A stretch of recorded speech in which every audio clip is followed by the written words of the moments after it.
This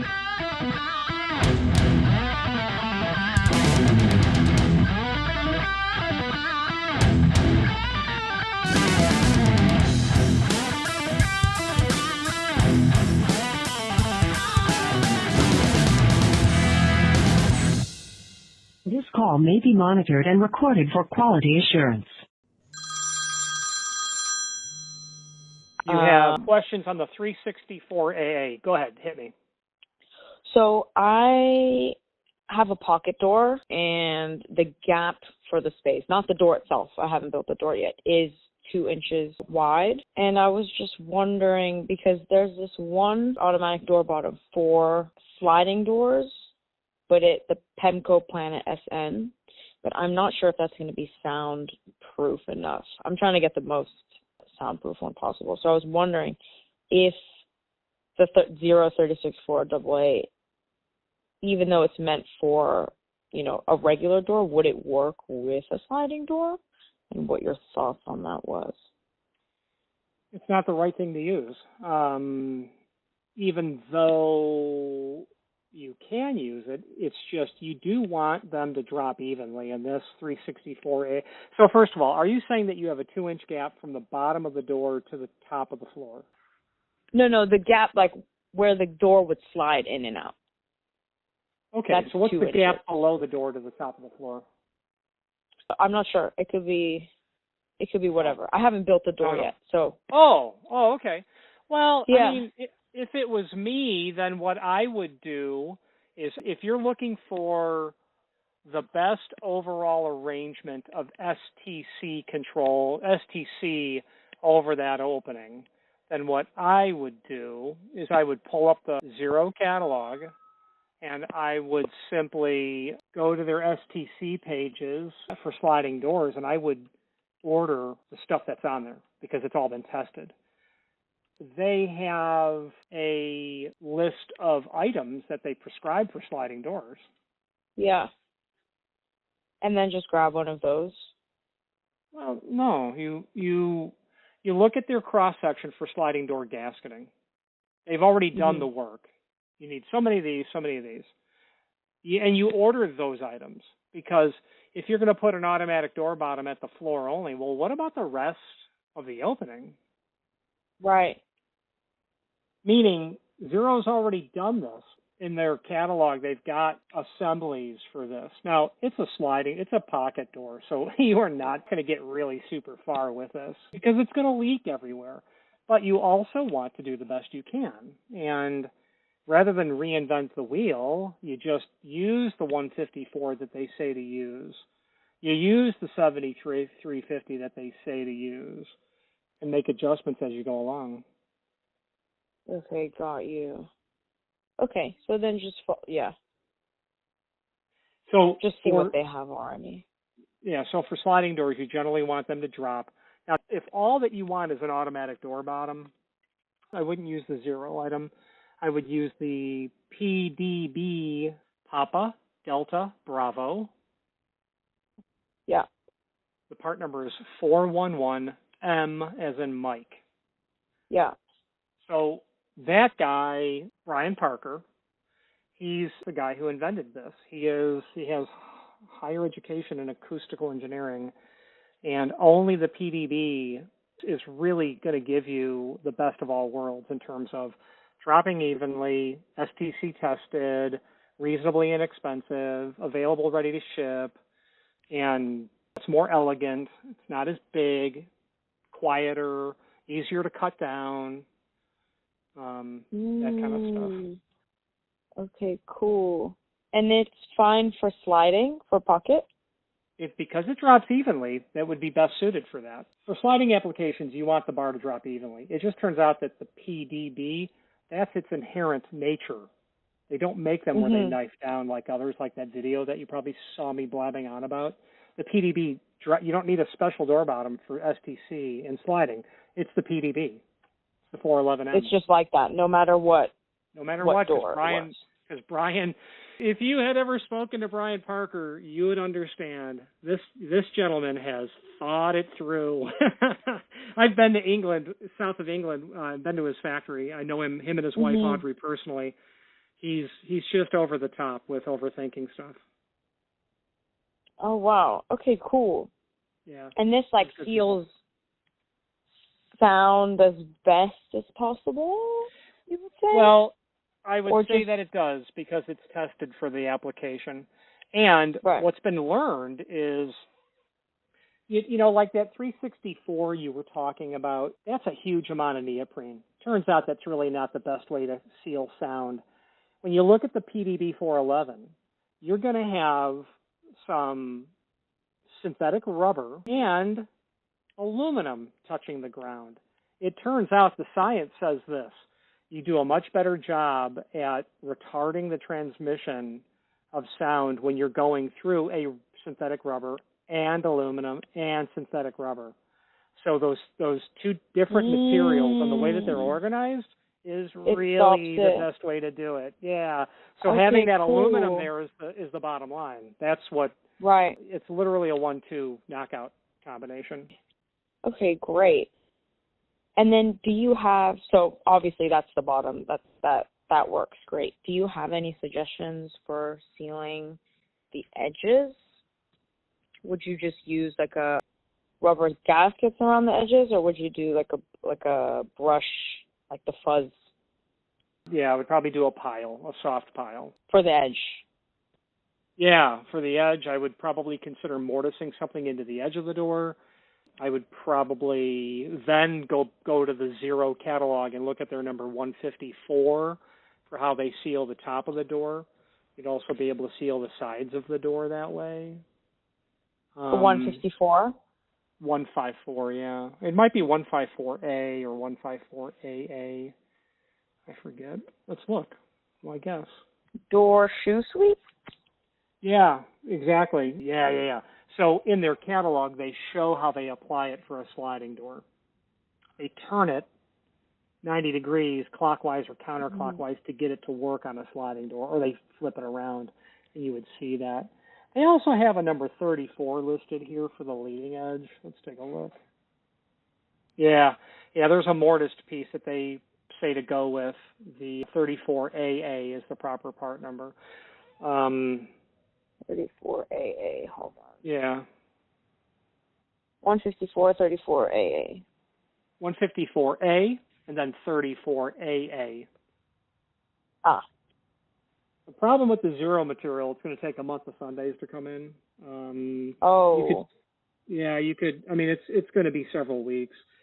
In terms of the leading edge, you could do like a Dorbin 97 Alpha Sierra AS, same concept.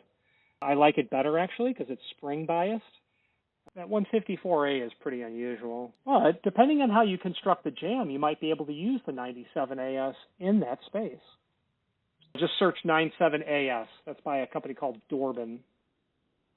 And you'd probably want to watch my video on that just because I do blab. Oh, that's an old video. Oh, yeah, I found your video. Yeah. I'm wearing a white shirt. By the way, your reviews are fantastic. Thank you. This is like the most thing. I was wondering, I was like, wow, how am I going to figure out how to do all this? And turns out you are the all-knowing one of door seals. Yeah. It's amazing. Okay, so this you would just stick on the edge. Well, ideally you would mortise it. Right. Yeah. So it would be like in bed in the thing? That's right. Okay, cool. The pile is the best you would suggest, not like a rubber or something or like a magnetic, I don't know. Well, the issue is you're still going to want to slide the door closed and have it in the latched condition, if not a locked condition. You're going to stick a piece of synthetic rubber or silicone in there. I'm really thinking you're really going to have to push on that door to get it to latch. A pile is still going to give you it's still an obstacle, but because it's so fine and because there's a epic multitude of the filaments, I think it's a balance between the operational description of the opening still working. Like, client would like to slide the door closed without too much force, and it giving you, the bottom line is you've got the wrong type of door for STC. It should be swinging. So, you're just looking to do the best you can without sticking towels up there. And actually, so tell me why you're thinking about keeping the noise down. Is it a snoring parent? It is a a work studio. environment? Studio. Is it a sound studio? It is a music studio, yes. Yeah. I studied the electric bass for a while and my children for many, many years. So I really get that. So it's obviously pocket doors, not, that's not what you would normally do for a studio because there's no way to fully seal that. But since it is a private studio, it's like, it's okay, but we still are, like, I'm still trying to keep the sound to a minimum so that if anyone's in the space right outside, then it's not like booming and crazy. What's happening in the space? Is it guitar? Is it the electric bass? Is it high and low frequencies? It'll be speakers. Right, so but what are you playing in yeah. there? Oh, so all instruments. Okay. So Synths, whatever. But it's also duals as a listening room. Right. So all the sound is coming out of the speakers. There's no like live instruments that would be playing in there. Got it. What I would suggest is that if you were to research, I'm not saying research homemade STC door for home music studio, but there are countless people out there that have done this. And if you wanted to invest the time, you're definitely going to find articles written by people who built, they're a drummer and they built a studio in their garage. Because I'm thinking as I look at a sliding door in a what I would call an amateur environment, right? You're not the Chicago Lyric Opera. I would be thinking about how I might better do that as well. I might be thinking, well, shoot, since I'm going to build the wall, what a lot of these guys do is they literally put 2 1 3/4 thick doors together. They substantially increase the thickness of the door. Then I might be looking to get some egg crate material. Now that foam, the generic foam you can buy on eBay, it's not STC rated, but I know as fact when I lined the entire basement with it, and the kids only practiced really before dinner time, so it was never a problem at night. When we were moving out of the house and I pulled it all down, I couldn't believe how effective it actually was. So wait, what is it called? Well, just that black foam, what looks like egg, kind of like egg crate is what they call it. You hold it on with adhesive. Egg crate sound. Yeah. So if you literally searched, my search term was egg, and then crate or egg carton or egg crate sound, you'll find that black squares. And if you're going to hold it on with adhesive, I say this only because I tried and learned the hard way, only use 3M manufactured adhesive for this stuff. No one else. It will fail. Only 3M works. The spray adhesive is really expensive, but it's done. It does not come off. So I might be looking to line your door with that stuff as well. The pile you think is great, like a thick. Would it make a difference, the thickness of the pile? Like, let's say the door is 2 inch thick, right? And then I would put, 2.5 maybe inches so that the pile sticks out from either side as well. I would. Would that work? Is that like unnecessary, or would that would that work? I think it would certainly help. I think it would be very hard to measure how effective it was, but in my experience, every 1/16 of an inch gets you closer to a whole inch. And, short of hiring an acoustical engineer, the more artillery you send at that target, the more likely you are to take it out. Okay, cool. And then I have one last question for you. Do you know, I've been trying to do research on this, but do you know anything about the automatic, like a lock peg thing that when you lock the door, it'll shoot up from the ground or shoot down from the door that goes into the floor? Does that make sense? Yeah. So is the point to have key control over this?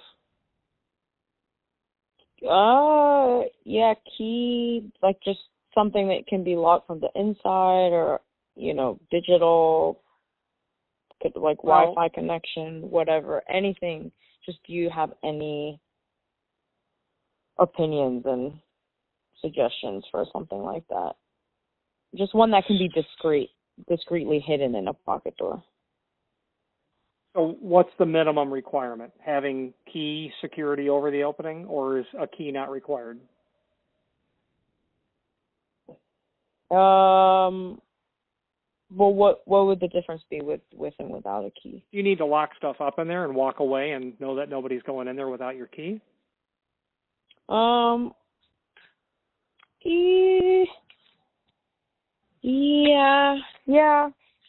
Yes. Okay. Well, I'll if it was look into that first. Yeah, if it was me, sliding and digital control or electronic control, that and lockable, that becomes an expensive animal, like over $1,000. We've actually built a prototype of that, and then the hospital said, yeah, that's too much money, but it was exactly what they wanted. Digital control, key override, sliding lockable. What I would do... So digital, it would be accessible from phone and key? No. It wouldn't have any Bluetooth on it. Is that possible? I'd have to think about that to be able to remotely unlock that. But you could sure do that with access control. Well, no, this is standalone. I'd have to think about that. And at the end of the day, I'm telling you up front that I wouldn't think about it too long because I know that there wouldn't be a repeatable use case for it. But nothing comes to mind is the bottom line to do that. But what does come to mind is you can have a sliding door lock that will give you key control if you want. That's just mechanical. So you can lock it up, no big deal. You'd probably be $250 for this kind of stuff to put a lock over that. Also, at the end of the day, there's just typical Lowe's, Home Depot kind of locks for sliding doors, but they're not key locks. They're just privacy like you'd have on a bathroom. And that might be adequate. Right. You could also... So you think just like a latch, like a hook lock would be best? I wouldn't say a hook lock because the problem is you need to account for the hardware on the door as the door goes into the pocket. Now, they do make what's called a pocket door bolt. If you looked up in my website, pocket door bolt, they have a very basic mechanical piece of hardware that will keep people, if you are on the inside and you flip it, no one's going to walk in on you. This is the thing on the bottom. It doesn't go on the bottom. It goes on the jamb. But that pocket door bolt will allow you to lock a sliding door. It's very inexpensive, but it will give you privacy, so to speak. So there's no floor bolt or door bolt that goes on the bottom and the top that's controllable. How are you going to do that when you've got an automatic door bottom in the bottom of the door? Yep. Yippers. So the answer to your question is there is. I can sell you a cylinder-operated flush bolt. Those exist. But you're not going to have an automatic door bottom in the bottom of that door. Right. Okay. So then, I guess the best one would be a side lock.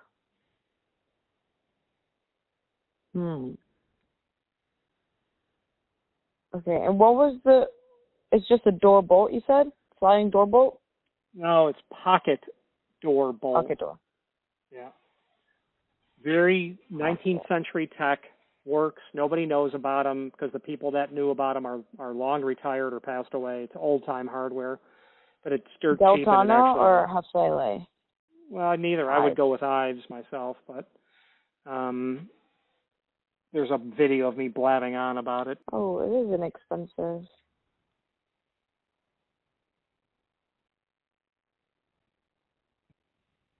Okay, I see. And this is pretty secure. Well, what are you guarding against? Just people coming in. Yeah, I mean, so for someone to get through the door when that bolt's flipped, they would be knowingly destroying the door or hardware. But it's not going to, you know, well, can someone get in? Well, you know, I kind of walk around with a size 10 master key on my foot, my foot. So if I'm going to break things down, sure, nothing's going to work.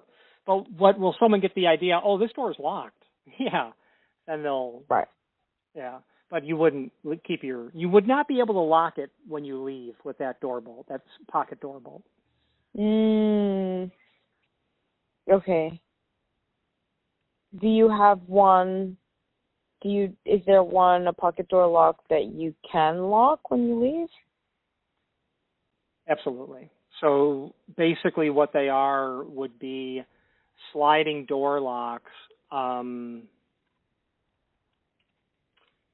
that here's a part number, 2331. 2331. Yeah. Walmart uses these on something for sliding doors. So 2331. That is a lock that's going to go into Adam's right? Yep.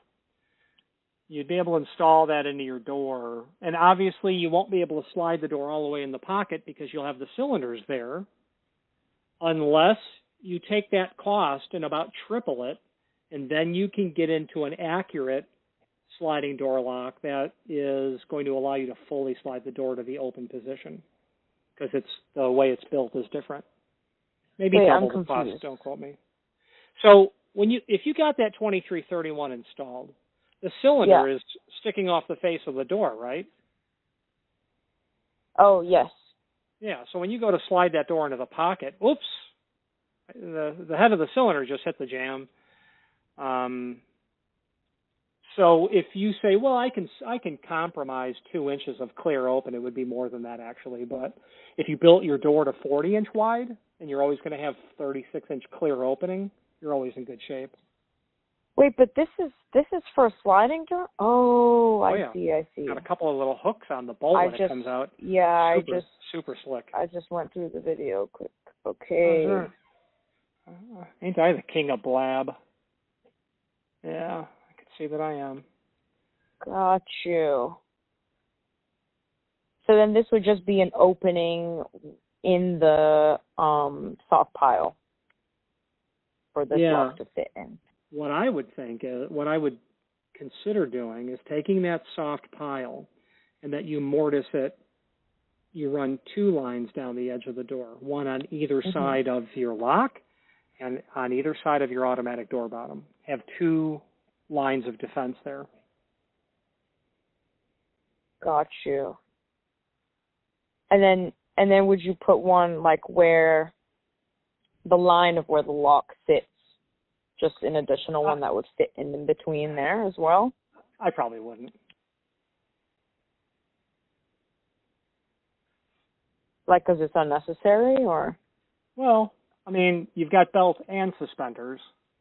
You know, if your pants still fall down at that point, I mean, we got to do something. And then for the top, just line the edges as well, outside of the track. Well, with the pile? If you look at that 154A, you're going to need to do that at the header and at the jams, opposite the locking side. Wait, 154A. That's that. Go back to that 0 item. Yeah. That's what's going to go at the header and at the jam opposite. So when you get to the 154A, you're going to need to pull up the product catalog. Oh, shit. Our power just went out. Damn. You're still with me, aren't you, ma'am? I'm here. Okay. Yeah, we're about, 200 miles south of Helene, and the power's been flicking all day, and my computer just restarted. Oh, no. Yeah. I'm always in the middle of, doing something, uploading something. So what you want to do is get to the 0 catalog in my site, and then Control F for 154A. And that'll show you, eventually you'll see a cross-section of what a sliding door looks like. and that'll give you an idea of where you're supposed to place those. That's really the only way I can describe of how you should look at that. You've got to look at the cut sheet. Just send me an email and I'll reply back with it. Oh, yeah. I'll know where to find it. Oh, wait. I think I just found it. Yeah, you may have. But I just found all the zero stuff. Mm-hmm. And within that Product catalog. overview catalog? Yep. Allegiant? The problem is, yes, Allegiant owns them. The problem is I'm not looking at a computer screen because it's restarting. So I can't walk you through of how to get there because I'm not looking at it while we do it together. Let me just send you an email, actually. That would be great. You can take your sales time. Sales comes to me. I'm actually going to be hopping in my ride to go home because of the time of day. But I'll reply back either today or tomorrow for sure. Okay, cool. Pocket door. All right. I will send you an email, and then I'll just add the links of the things that we talked about today just so that I have them all in one thread. And so you can have them as reference too. And then, yeah, I'll do some research on all these things that you suggested. And then let me know about the pile and how you would line it up, how it works. Yeah, I'll send you a cut sheet to that 154A. Okay, cool. Okay, great. Well, thank you so much. Oh, you bet. I look forward to your email, and I promise a response. Okay. Thank you. Talk to you soon. Bye-bye. Bye-bye. Thank you for watching, and if you've enjoyed this video, please click thumbs up, please subscribe, and maybe even send the video to someone that you know. Thank you.